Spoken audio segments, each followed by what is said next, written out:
Lagos vibrait de vie. Une symphonie de klaxons, de cris de marchands ambulants et de musique s'échappant des portes ouvertes. L'air, épais d'humidité et de l'odeur des bananes plantains frites, vibrait d'une énergie frénétique. Cette ville, un lieu où les rêves étaient poursuivis et les destins forgés, était la scène d'Adana. Adana, avec son esprit vif et son sourire encore plus rapide, avait toujours voulu plus. Plus que l'appartement exigu qu'elle partageait avec sa tante. Plus que le maigre salaire de son étal au marché. Elle aspirait au pouvoir et au respect que la richesse apportait, le genre qu'elle voyait dans les voitures élégantes qui sillonnaient Ikoyi. Un jour, elle rencontra Sike, un homme d'affaires prospère avec un sourire charmant et des promesses murmurées comme des secrets. Il vit en elle un esprit vif, un atout précieux. Adana vit en lui une issue, un raccourci vers la vie qu'elle désirait. Leurs ambitions s'entremêlèrent, une danse dangereuse sous le soleil de Lagos.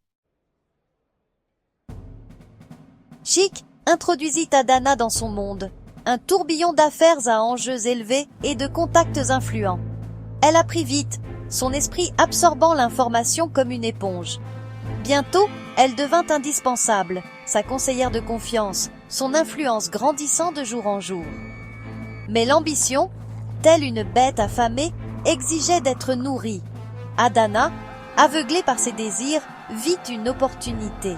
Un plan complexe commença à se former dans son esprit, un plan qui impliquait l'exploitation d'une faille dans l'une des entreprises les plus lucratives de Chike. La trahison fut rapide et nette. Des fonds furent détournés, des comptes manipulés.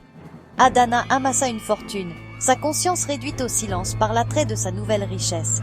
Pendant un temps, elle se délecta de son triomphe, les lumières de la ville se reflétant dans ses yeux froids et triomphants. Mais sa victoire fut de courte durée.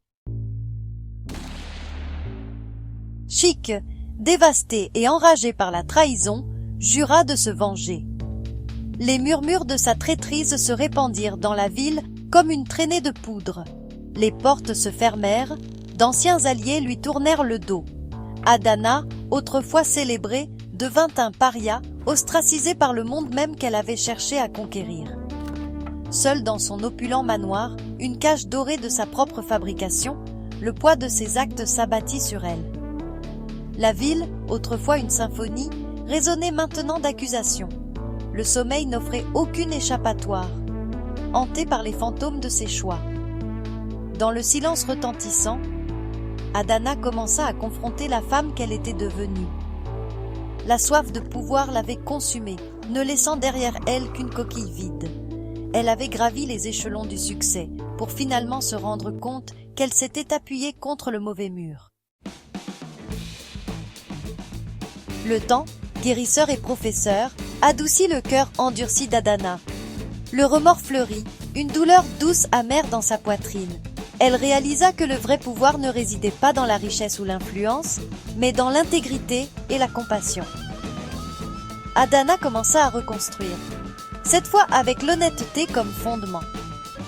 Elle rechercha ceux qu'elle avait lésés, offrant des excuses et des réparations.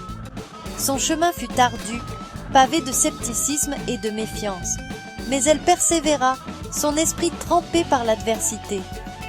Elle se consacra à l'autonomisation des femmes de sa communauté, offrant des microcrédits et du mentorat. Son histoire, un récit édifiant murmuré dans les rues de Lagos, devint un témoignage du pouvoir transformateur de la rédemption. Adana, autrefois la reine de l'ambition, découvrit le vrai pouvoir en élevant les autres, son héritage gravé non pas dans la richesse, mais dans le cœur des gens.